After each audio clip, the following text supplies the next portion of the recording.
السلام علیکم رحمۃ اللہ۔ آج انشاءاللہ ہم 18ویں پارے کا خلاصہ پڑھیں گے۔ اس میں سب سے پہلے اللہ تعالیٰ فرماتے ہیں اعوذ باللہ من الشیطان الرجیم بسم اللہ الرحمن الرحیم قد افلح المؤمنون الذین هم فی صلاتهم خاشعون۔ فلاح پا گئے، کامیاب ہو گئے وہ مومن جنہوں نے اپنی نمازوں میں خشوع کیا۔ خشوع کیا ہے؟ عاجزی اختیار کرنا، اللہ کی طرف رجوع کرنا، مکمل ایک اللہ کے ساتھ رابطے میں رہنا، اللہ کی طرف توجہ کر کے نماز پڑھنا۔ والذین هم عن اللغو معرضون، لغو باتوں سے بھی بچتے ہیں۔ یہ مومنوں کی یہاں پر نشانیاں اللہ تعالیٰ نے بیان کی ہیں، لغویات سے بچتے ہیں۔ والذین هم لزکوٰۃ فاعلون، زکوٰۃ ادا کرنے والے ہیں، شرمگاہوں کی حفاظت کرنے والے ہیں۔ پھر اسی طرح اللہ تعالیٰ نے ان کی یہ ساری صفات بیان کرتے ہوئے فرمایا امانت کا، عہد کا خیال کرتے ہیں، امانت ادا کرنے والے، عہد پورا کرنے والے، نماز کی حفاظت کرنے والے۔ پھر آگے چل کے اللہ تعالیٰ فرماتے ہیں کہ یہی لوگ ہیں جو جنتوں کے وارث ہیں، جنت الفردوس کے وارث ہیں، یہ لوگ کامیاب ہیں۔ پھر اسی طرح آگے اللہ تعالیٰ نے کچھ نعمتوں کا ذکر فرمایا ہے، فرمایا تمہارے لیے باغات جو ہیں اللہ تعالیٰ نے پیدا کیے ہیں، کھجور کے باغات ہیں، زیتون کا درخت ہے، یعنی یہاں پر مراد زیتون کا درخت ہی لیا جائے گا۔ پھر اسی طرح اللہ تعالیٰ نے جانوروں کا ذکر کیا ہے، وہ تمہارے لیے جو ہے وہ اللہ تعالیٰ کی نعمت ہے، ان کے پیٹوں سے تم جو ہے وہ اللہ کی نعمتیں حاصل کرتے ہو، اس میں سے وہ تمہیں پلاتا ہے، یعنی دودھ ہم پیتے ہیں، پھر اسی طرح ان پر سواری کرتے ہیں۔ تو بہت ساری نعمتیں اللہ تعالیٰ نے گنوائی ہیں یہاں پر، اور نعمتیں گنوانے کے بعد اللہ تعالیٰ فرماتے ہیں کہ کیا تم اس چیز کو کیوں نہیں سمجھتے، تم اس چیز کو جو ہے وہ کیوں نہیں شکر ادا کرتے، یہ ساری نعمتیں گنوانے کے بعد۔ پھر اسی طرح آگے حضرت نوح علیہ السلام کا ذکر کیا ہے وَلَقَدْ أَرْسَلْنَا نُوحًا إِلَىٰ قَوْمِهِ فَقَالَ يَا قَوْمِ اعْبُدُوا اللَّهَ مَا لَكُم مِّنْ إِلَٰهٍ غَيْرُهُ۔ یہ ہم پیچھے پڑھ چکے ہیں تفصیل کے ساتھ۔ حضرت نوح علیہ السلام کا واقعہ یہاں پر مختصراً اللہ تعالیٰ نے ذکر کیا ہے کہ ان کی قوم کے پاس جو ہے وہ کس طرح اللہ کا حکم ہوا، انہوں نے بات نہ مانی، پھر اللہ تعالیٰ کی طرف سے عذاب آیا، اور عذاب پانی کا یعنی عذاب آیا، وہ سارے ڈوب گئے، غرق ہو گئے۔ حضرت نوح علیہ السلام کشتی میں تھے اور اللہ تعالیٰ نے بچا لیا۔ پھر اسی طرح اللہ تعالیٰ نے انہیں سلامتی کے ساتھ اتار دیا۔ پھر آگے اللہ تعالیٰ ذکر کرتے ہیں قوم سمود کا، عاد کا، حضرت موسیٰ علیہ السلام، ہارون کا، یہ ساری قوموں کا ذکر کر کے ہمیں سمجھاتے ہیں کہ جو کامیاب وہی ہوئے جنہوں نے رسولوں کی بات مانی، ان کے لیے کامیابی تھی جنہوں نے اللہ اور اس کے رسول کی بات مانی۔ جنہوں نے نہیں مانی ان کا انجام ہم نے یہ کیا ہے، وہ تم دیکھ لو۔ وہ بستیوں والے کبھی اللہ تعالیٰ کس طرح سمجھاتے ہیں، کبھی کس طرح سمجھاتے ہیں، تاکہ یہ لوگ سمجھ جائیں۔ پھر رسولوں کو حکم دیا گیا ہے کہ تم پاکیزہ چیزوں میں سے کھاؤ، نیک اعمال کرو، یہ تمہارے لیے بہتر ہے۔ نیک اعمال کرنے کے لیے پاکیزہ چیزیں کھانا ضروری ہے، یعنی حلال چیزیں، کیونکہ جو حرام کھاتا ہے اس کی دعائیں قبول نہیں ہوتی، جو حرام کھاتا ہے اس کے اعمال قبول نہیں ہوتے۔ پھر اسی طرح کافروں کی خوش فہمی کو اللہ تعالیٰ بیان کرتے ہوئے فرماتے ہیں کہ یہ کافر اس چیز میں خوش فہم ہیں کہ انہیں اللہ تعالیٰ نے مال دیا ہے، کافروں کو یہ خوش فہمی ہے، مال اور بیٹوں سے نوازا ہے، تو یہ کہتے ہیں کہ ہمیں آگے بھی اسی طرح، یہ اللہ کا ہم پر جو ہے فضل ہے، آگے بھی اللہ تعالیٰ اسی طرح ہم پر فضل کرے گا۔ تو اللہ فرماتے ہیں کہ یہ تو ان کو بدلہ مل رہا ہے، جو یہ کام کرتے ہیں اس کا بدلہ حصہ مل رہا ہے، جو یہ یعنی کافر اگر یہ کوئی بھی کام کرتے ہیں اور اس کا بدلہ اللہ دنیا میں ہی انہیں دے دیتے ہیں، آخرت میں ان کے لیے کوئی حصہ نہیں ہے۔ پھر اللہ تعالیٰ فرماتے ہیں کچھ لوگوں کے بارے میں جو خوف سے ڈرنے والے ہیں، ان کی صفات اللہ تعالیٰ بیان کرتے ہیں۔ اللہ فرماتے ہیں کہ ایک تو وہ شرک نہیں کرتے، دوسرا ایمان والے ہیں، ایمان لاتے ہیں، اللہ کی آیات پر ایمان لاتے ہیں، شرک نہیں کرنے والے۔ اور اسی طرح اللہ تعالیٰ جب ان کے سامنے اللہ تعالیٰ کی آیات پڑھی جاتی ہیں ان کے دل ڈرتے ہیں۔ تو یہی لوگ ہیں جو کامیاب ہیں، خرچ کرنے والے، نیکی کرنے والے۔ اولئک یسارعون فی الخیرات، یہی لوگ ہیں جو بلائی حاصل کرنے والے، جلدی کرنے والے، یہی لوگ سبقت لے جانے والے ہیں۔ پھر اللہ تعالیٰ فرماتے ہیں آگے ایک انسان کے بارے میں کہ وَلَا نُقَلِّفُ نَفْسًا إِلَّا وُسْعَهَا، ہم کسی نفس کو اس کی استطاعت کے مطابق اس سے زیادہ تکلیف نہیں دیتے۔ یہ چیز کتاب میں لکھی ہوئی ہے، یعنی کوئی بندہ بھی پریشانی تکلیف میں گزرتا ہے تو اس کو اتنی ہی تکلیف آتی ہے جتنی کی وہ برداشت کر سکتا ہے۔ اور اس کے ساتھ اللہ تعالیٰ جو ہے وہ کچھ اور نعمتیں بھی گنواتے ہیں کہ ان پر اللہ تعالیٰ نے نعمت کی ہے، کان انہیں دیے ہیں، دل دیا ہے، آنکھیں دی ہیں۔ یہ ان چیزوں پر کیوں نہیں شکر ادا کرتے؟ کیونکہ دیکھیں یہ کان آنکھیں کچھ لوگوں کے پاس نہیں ہیں۔ ان کے پاس کیوں نہیں ہیں؟ ایک تو اللہ تعالیٰ نے انہیں آزمائش میں ڈالا ہوا ہے، اور دوسرا ہمیں سمجھانے کے لیے کہ دیکھو یہ ان کے پاس نہیں ہے، اگر تمہارے پاس بھی نہیں ہوتی، جیسے نبی صلی اللہ علیہ وسلم نے کچھ دعائیں سکھائی ہیں، فرمایا اگر کسی کو دیکھو تو شکر ادا کرو اللہ کا، اللہ تیرا شکر ہے، الحمدللہ الذی عافانی مما ابتلی بہ، اللہ تیرا شکر ہے مجھے اس آفت سے بچایا ہے جس میں اس کو ڈالا ہے، یعنی یہ جس آفت میں جس پریشانی میں ہے میں اس پریشانی میں نہیں ہوں، مجھے اللہ تیرا شکر ادا کرنے۔ پھر آگے اللہ تعالیٰ فرماتے ہیں کل من رب السماوات، کس نے بنایا ہے آسمانوں کو، وہ رب، وہ پوچھو ان سے، سوال کرو کہ کس نے یہ آسمان و زمین کے ساری چیزوں کو بنایا ہے۔ پھر ان سے پوچھو کل من بیدہ ملکوت کل شیء فہو یجیر ولا یجار علیہ، بتاؤ کل من بیدہ ملکوت کل شیء، بتاؤ ان سے پوچھو کہ کس نے بنایا ہے اس کو، کس کے ہاتھ میں بادشاہت ہے، وہی کرتا ہے، وہی پناہ دیتا ہے، اس کے مقابلے میں کوئی پناہ نہیں دیتا، بتاؤ اگر تم جانتے ہو۔ سیقولون للہ، کہیں گے اللہ ہی ہے، قل فانا تحشرون، ان سے پوچھو پھر تم کیوں جادو کیے ہوئے ہو، تم جادو مطلب جو بندہ جادو کی طرف جادو کیا ہوا پاگل ہوتا ہے، تم ویسی حرکتیں کیوں کرتے ہو، کیوں نہیں مانتے؟ اللہ تعالیٰ فرماتے ہیں۔ پھر آگے اللہ تعالیٰ نے نبی صلی اللہ علیہ وسلم کو فرمایا ارفع باللتی ہی احسن، ان کو بلاؤ، ان کو سمجھاؤ اچھے طریقے سے، کس چیز سے؟ برائی سے، یعنی برائی سے روکنا ہے تو اچھے طریقے سے روکنا ہے، کسی ایسے طریقے سے نہیں روکنا جس سے تمہارا غلط مطلب بات کو سمجھنے کے بجائے الٹ متنفر ہو جائیں۔ جیسے کہ ہم کسی کو برائی دیکھتے ہیں تو اس کو اکیلے میں جا کر سمجھانا چاہیے، اگر ہم سب کے سامنے ان کو روکیں گے کریں گے تو وہ متنفر ہو جائیں گے۔ پھر اللہ تعالیٰ فرماتے ہیں وَقُلْ رَبِّ أَعُوذُ بِكَ مِنْ ہَمَزَاتِ الشَّيَاطِينِ، آپ کہہ دیجئے اللہ میں شیطان کے اکسانے سے تیری پناہ چاہتا ہوں، شیطان کی شرارتوں سے تیری پناہ چاہتا ہوں، اعوذ بک ربی ان یحضرون، اور اس چیز سے کہ وہ میرے پاس موجود ہو، حاضر ہو۔ تو حاضر جن کو حاضر کرنا نہیں چاہیے، جنوں کو حاضر کرنے کے لیے کچھ لوگ عمل کرتے ہیں، بلانے کے لیے اکیلے کمرے میں بیٹھ کے جنوں کو دعوت دیتے ہیں، تو یہ پناہ مانگی گئی ہے کہ اس کام سے تم پناہ مانگو، اور جب بھی کوئی شیطانی وسوسہ آئے تو یہ دعا پڑھ لیا کریں، سورۃ المؤمنون کی آیت نمبر 97 اور 98۔ پھر آگے موت کا ذکر کیا گیا، کچھ لوگوں کو جب موت آئے گی تو وہ حسرت کریں گے، ہائے کاش ہمیں موقع مل جائے، ہائے کاش اللہ ایک بار دے دے، ایک بار دے دے، ایک بار بھیج دے۔ اللہ فرمائیں گے نہیں، اب نہیں، اب تمہارا ٹائم ختم ہو گیا، اب تمہیں نہیں بھیجا جائے گا۔ پھر فرمایا جب سور پھونکا جائے گا تو کوئی کسی کا کوئی کام نہیں آئے گا، صحابہ کرام ڈر گئے، فرمایا اللہ کے نبی صلی اللہ علیہ وسلم فرمایا سور پھونکنے والا فرشتہ کان لگائے بیٹھا ہوا ہے اللہ کی طرف کہ کب حکم ہو، نظریں جمائے بیٹھا ہوا ہے کہ کب حکم ہو، کب میں سور پھونک دوں۔ تو صحابہ سے کہا کہ جب تمہیں اس چیز سے ڈر ہو تو پڑھا کرو حسبنا اللہ و نعم الوکیل، حسبنا اللہ و نعم الوکیل پڑھا کرو، اللہ تمہارے لیے کافی ہو جائے گا، اللہ تمہارے لیے بہتر کر دے گا معاملات۔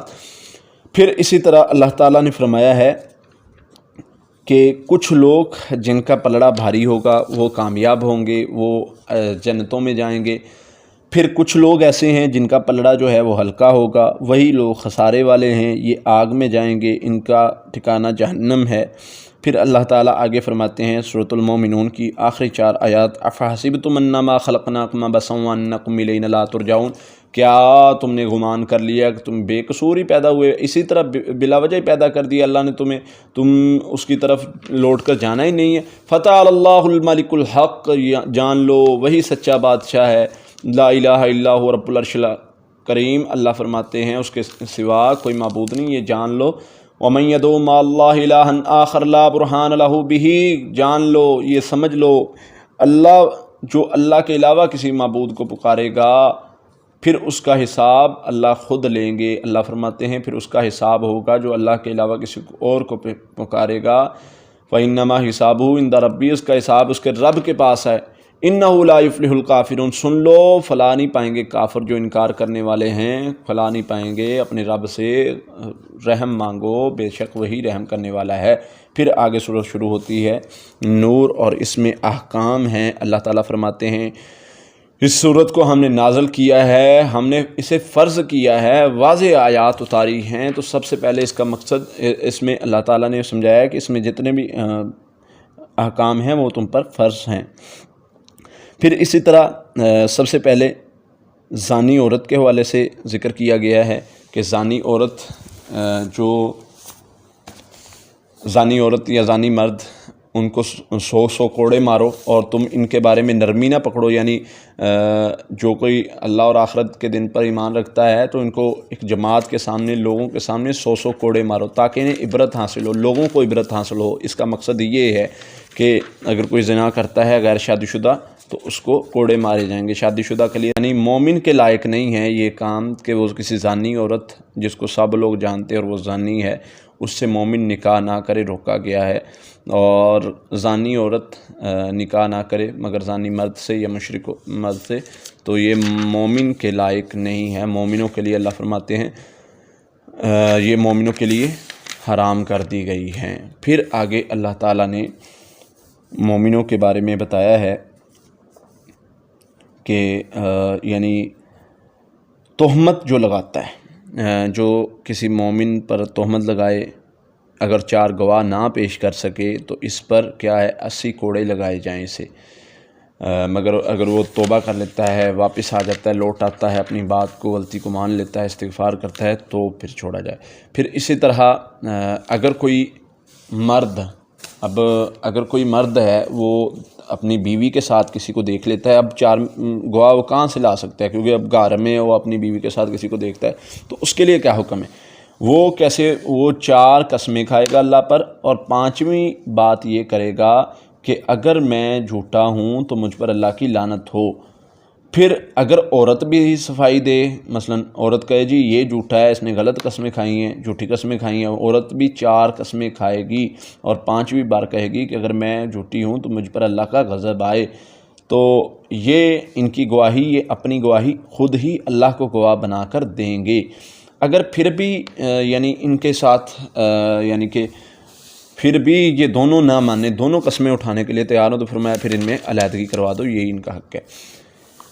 پھر اللہ تعالیٰ وہ واقعہ کے بارے میں بیان کرتے فرماتے ہیں کہ جن لوگوں نے جب وہ بہتان لگایا تھا تم میں سے ایک گروہ نے، تو اس کو برا مت سمجھو بلکہ یہ تمہارے لیے بہتر ہو گیا ہے۔ بہتر کیا ہو گیا ہے کہ تم میں سے پتہ چل گیا ہے کہ کس نے کیا کیا ہے، کس نے کیا کیا ہے۔ جس نے جو کمایا ہے، اللہ تعالیٰ فرماتے ہیں یہ اس کے ذمہ ہے، اس کو عذاب میں پکڑ ہوگی۔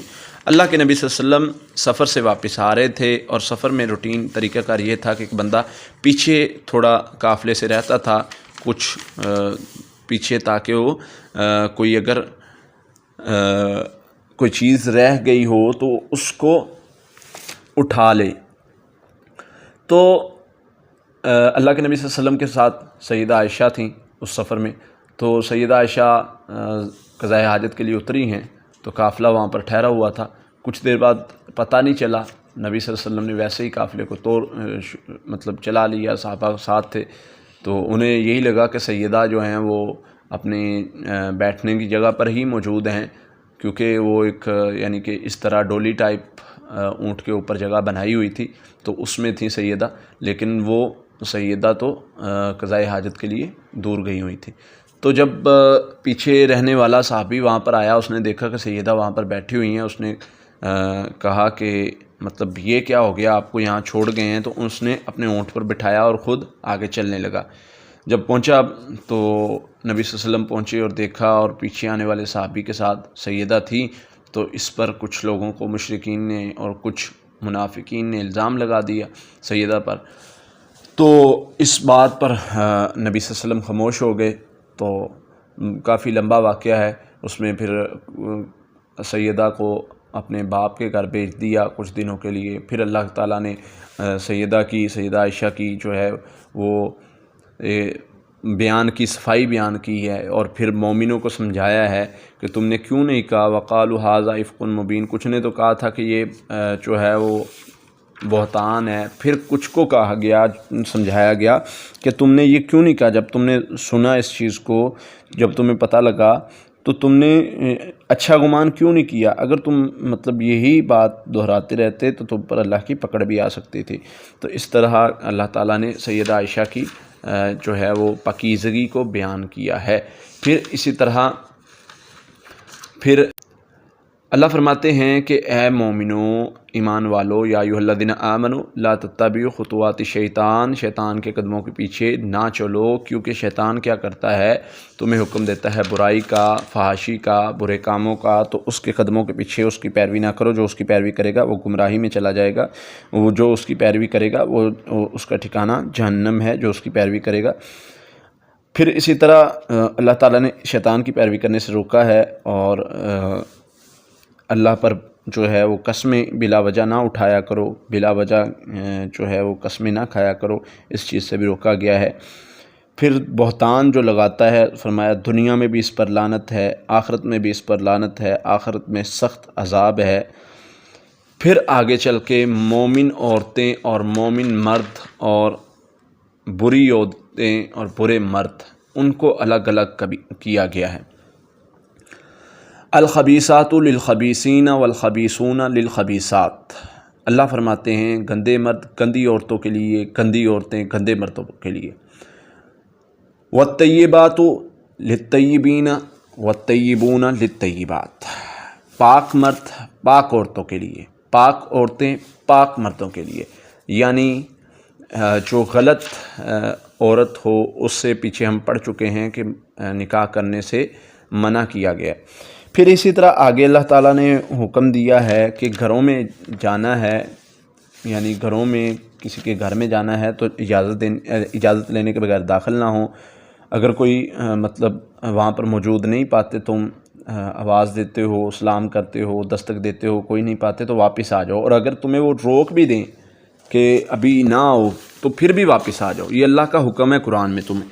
پھر آگے چل کے یہ حکم اس لیے دیا گیا ہے تاکہ تمہارے لیے خیر ہو، تم بچو، تم بہت سارے معاملات سے بچ جاؤ۔ یہ اللہ تعالیٰ تمہیں پاکیزگی کا حکم دیتا ہے، یہ پاکیزگی کا حکم ہے، یہ ایک پاکیزگی کا درجہ ہے۔ پھر آگے اللہ تعالیٰ فرماتے ہیں پردے کا حکم آ گیا ہے مومنوں کو، پہلے مردوں کو سمجھایا گیا، مومنوں کو حکم ہے کہ وہ اپنی نگاہوں کو نیچا رکھیں۔ اب پہلے مومنوں کو دو حکم دیے گئے، ایک نگاہوں کو نیچا رکھیں، وَيَحْفَظُوا فُرُوجَهُمْ، اور اپنے شرمگاہوں کی حفاظت کریں۔ تو اب دو حکم مرد کے لیے اور 5 حکم عورت کے لیے۔ عورت کے لیے کیا حکم ہے؟ پہلا حکم نگاہوں کو جھکائے، دوسرا حکم زینت نہ ظاہر کرے۔ زینت کیا ہے یہ ہم آگے چل کے پڑھیں گے۔ زینت ہے چہرہ، ہاتھ، پاؤں، یہ زینت میں آتے ہیں، باقی کا جسم زینت میں نہیں آتا۔ اس میں کیا فرق ہے؟ یہاں پر ہے زینت ظاہر نہ کرو مگر محرم رشتوں کے لیے، باپ، بھائی، خامد، اور مطلب ماموں، چچا وغیرہ، یہ جو محرم رشتے ہیں۔ اب زینت میں ہاتھ، پاؤں، یہ چیزیں آ سکتی ہیں۔ اس کے علاوہ دوسری جو لوگ پردے کا انکار کرتے ہیں وہ کہتے ہیں کہ جی پردہ منہ اور ہاتھوں کا نہیں ہے، یہ زینت کا لفظ دوسری چیزوں کے لیے۔ تو بھائی دوسری چیز باپ بھائی کے لیے ظاہر کرنا جائز ہے، وہ تو دوسری چیزیں صرف خامد کے لیے ہو سکتی ہے نا، تو دوسرے جسم کے حصوں کے لیے نہیں ہے یہ حکم۔ یہ حکم منہ اور ہاتھوں کے لیے ہے کہ یہ اپنے مطلب جو ہے وہ محرم رشتوں کے سامنے آپ جو ہے وہ اس کو ظاہر کر سکتے ہیں، اس کے علاوہ نہیں۔ سینے پر اوڑھنی ڈالے رکھو، اپنے سینے کو ڈھانپ کے رکھو، سینے کو جو ہے وہ ظاہر نہ کرو۔ یہ گھر میں رہنے کے بارے میں احکام ہے۔ پھر آگے چل کے حکم ہے کہ زمین پر پاؤں مارتی ہوئی نہ چلو۔ نبی صلی اللہ علیہ وسلم جو ایسے چلتی ہیں زینت لوگوں کو دکھاتی ہیں، یہ جنت کی خوشبو تک نہیں پائیں گی۔ تو اس لیے اس کے بارے میں منع فرمایا گیا ہے، ان کاموں سے خواتین کو روکا گیا ہے۔ پھر آگے چل کے اللہ تعالیٰ نے جو ہے وہ حکم دیا ہے، اللہ تعالیٰ نے بتایا ہے اللہ نور السماوات والارض، اللہ کا نور آسمان اور زمینوں میں ہے۔ اس کا نور سے مراد کیا ہے، نور کون سا ہے، اس کی وضاحت کافی لمبی ہے۔ اللہ تعالیٰ نے کچھ چیزیں ذکر کی ہیں، اللہ نور السماوات والارض مثل نورہ کمشکاۃ فیہا مصباح المصباح فی زجاجہ۔ اللہ تعالیٰ نے چراغ کی مثال دے کے اپنے نور کی بات کو سمجھایا ہے۔ اس میں اللہ تعالیٰ نے ایک مبارک درخت کی مثال دی ہے، اس میں جو ہے یعنی زیتون کا درخت، اور اس میں زیتون کے درخت میں زیتون میں شفا کا ذکر بھی آتا ہے۔ زیتون کے بارے میں نبی صلی اللہ علیہ وسلم نے بتایا ہے اس میں شفا بھی ہے، زیتون کا تیل ہم استعمال کر سکتے ہیں، کوئی بھی بیماری ہے، کوئی بھی مسئلہ ہے، کسی بھی کام کے لیے تو ہم وہ استعمال کر سکتے ہیں۔ پھر اللہ تعالیٰ نے آگے مومنوں کی صفت کو بیان کرتے ہوئے فرمایا ہے کہ مومن تو وہ ہیں، انما کان قول المؤمنین اذا دعوا الی اللہ ورسولہ لیحکم بینہم ان یقولوا سمعنا واطعنا واولئک ھم المفلحون۔ یہی لوگ ہیں فلاح پانے والے کون، جب ان کو کہا جائے، مومنوں کو دعوت دی جائے، اللہ اور اس کے رسول کی طرف بلایا جائے کہ تمہارے درمیان کوئی فیصلہ کریں، تو وہ کہتے ہوئے یہ کہیں کہ ہم جو ہے وہ ایمان لانے والے ہیں، ہم جو ہے وہ سننے والے ہیں، بات کو سنیں سمجھیں، سمعنا واطعنا، سنا اور اطاعت کیا، ہمیں یہی حکم ہے۔ جو لوگ نبی صلی اللہ علیہ وسلم کی بات کو نہیں مانتے، اللہ کی بات کو نہیں مانتے، وہ ان کے لیے سخت احکام ہیں۔ ان کے لیے فرمایا جو لوگ ہماری بات کو نہیں سمجھتے، نہیں سنتے، نہیں نبی صلی اللہ علیہ وسلم کی بات کو سنتے، تو ان کے لیے وعید بیان فرمائی ہے۔ پھر فرمایا گیا وَأَقِیمُوا الصَّلَاةَ وَآتُوا الزَّکَاةَ وَأَطِیعُوا الرَّسُولَ لَعَلَّکُمْ تُرْحَمُونَ۔ نماز قائم کرو، زکوٰۃ ادا کرو، اور رسول اللہ علیہ وسلم کی پیروی کرو، رسول اللہ علیہ وسلم کی اطاعت کرو، اسی میں تمہارے لیے خیر ہے۔ تو یاد رکھیں رسول اللہ علیہ وسلم کی اطاعت کہاں سے ملے گی؟ احادیث سے ملے گی۔ کچھ لوگ کہتے ہیں جی قرآن ہی سب کچھ ہے، احادیث کو ہم نہیں مانتے، تو یہاں پر اطاعت کا حکم دے کر فرمایا گیا ہے، یعنی ہر کام میں اطاعت، نماز زکوٰۃ ادا کرو اور ہر کام میں نبی صلی اللہ علیہ وسلم کی اطاعت کرو، اور جو لوگ اطاعت نہیں کرتے فَلْيَحْذَرِ الَّذِينَ يُخَالِفُونَ عَنْ أَمْرِهِ أَن تُصِيبَهُمْ فِتْنَةٌ أَوْ يُصِيبَهُمْ عَذَابٌ عَلِيمٌ۔ اللہ فرماتے ہیں فَلْيَحْذَرِ الَّذِينَ يُخَالِفُونَ عَنْ أَمْرِهِ أَن تُصِيبَهُمْ فِتْنَةٌ أَوْ يُصِيبَهُمْ عَذَابٌ عَلِيمٌ۔ اللہ فرماتے ہیں کہ جو انکار کرتے ہیں، جو نبی صلی اللہ علیہ وسلم کی بات کو یعنی کہ مانتے نہیں ہیں، جو ڈریں اس چیز سے، مخالفت کرنے والے ڈریں اس چیز سے، جو انہیں حکم دیا جاتا ہے اس کو جو ہے وہ چھوڑ دیتے ہیں کہ ہم انہیں کہیں فتنے میں نہ ڈال دیں یا انہیں کوئی عذاب نہ پکڑ لے، اس چیز سے ڈریں وہ۔ پھر آگے اللہ تعالیٰ نے سمجھایا ہے کہ 3 مقام ایسے ہیں کہ آپ کے بچے بھی جو ہیں وہ اجازت لے کر جو ہیں وہ آئیں گھروں میں، ایک فجر کا، ایک عشاء کے بعد کا، ایک دوپہر کا، یہ آپ کے روم میں آنا ہے۔ بچوں کو بھی یہ حکم ہے، یہ بچوں کو بھی سکھایا جائے، اگر وہ بچے جو بالغ ہو رہے ہیں ان کو سکھایا جائے کہ روم میں آنا ہے تو دستک دے کے، ان 3 ٹائموں پر تو وہ ویسے داخل نہیں ہو سکتے، ان کو سمجھایا جائے، کیونکہ اللہ تعالیٰ نے یہ صورت احکام کے طور پر، فرض کے طور پر نازل کی ہے کہ یعنی کہ اس کے احکام کو یہ تم پر فرض ہے۔ تو یہ ساری چیزیں اسلام نے ہماری رہنمائی فرمائی ہے، ہمارے آداب زندگی ہمیں سکھائے ہیں۔ پھر آگے سورہ فرقان، اللہ تعالیٰ نے تم پر، یہ پاک ہے وہ ذات جس نے اپنے بندے پر فیصلہ کرنے والی کتاب اتاری ہے۔ فرقان فیصلہ کرنے والی، یعنی یہ قرآن جو ہے وہ فیصلہ کرتا ہے، مشرکوں مسلمانوں کے درمیان یہ فیصلہ کرتا ہے اور آگے بتاتا ہے کہ کیا معاملات ہوں گے۔ پھر اللہ تعالیٰ فرماتے ہیں کچھ ان لوگوں کے بارے میں جو اللہ کے علاوہ کچھ لوگوں کو پکارتے ہیں، ان سے پہلے تقدیر کے حوالے سے کچھ اللہ تعالیٰ نے ذکر کیا ہے کہ تقدیر پر ایمان لانے کے حوالے سے، کہ اللہ تعالیٰ نے تقدیر میں سب کچھ لکھ دیا ہے، جو بھی اللہ تعالیٰ نے پیدا کیا ہے کرنا ہے، آگے جو بھی معاملات ہیں احادیث میں ملتا ہے، نبی صلی اللہ علیہ وسلم نے فرمایا کہ 50,000 سال پہلے اللہ تعالیٰ نے کتاب لکھ دی ہے، اس میں سارے معاملات لکھ دیے ہیں۔ نبی صلی اللہ علیہ وسلم نے فرمایا میں اس چیز سے ڈرتا ہوں کہ تم تقدیر کے معاملے میں فتنے میں نہ پڑ جاؤ، اختلاف میں نہ پڑ جاؤ اور تم بھٹک نہ جاؤ۔ پھر اللہ تعالیٰ نے مشرکوں کے بارے میں کچھ بات ذکر کی ہے۔ اللہ فرماتے ہیں وَاتَّخَذُوا مِن دُونِهِ آلِهَةً لَا يَخْلُقُونَ شَيْئًا وَهُمْ يُخْلَقُونَ، یہ جو تم ان کو پکارتے ہو وہ کوئی چیز پیدا نہیں کرتے بلکہ وہ خود پیدا کیے گئے ہیں۔ وَلَا يَمْلِكُونَ لِنَفْسِ، نہ وہ اپنے نفس کے، اپنی جان کے مالک ہیں، اپنی جان کے وہ نفع نقصان کے مالک نہیں ہیں، نہ وہ موت و حیات کے مالک ہیں۔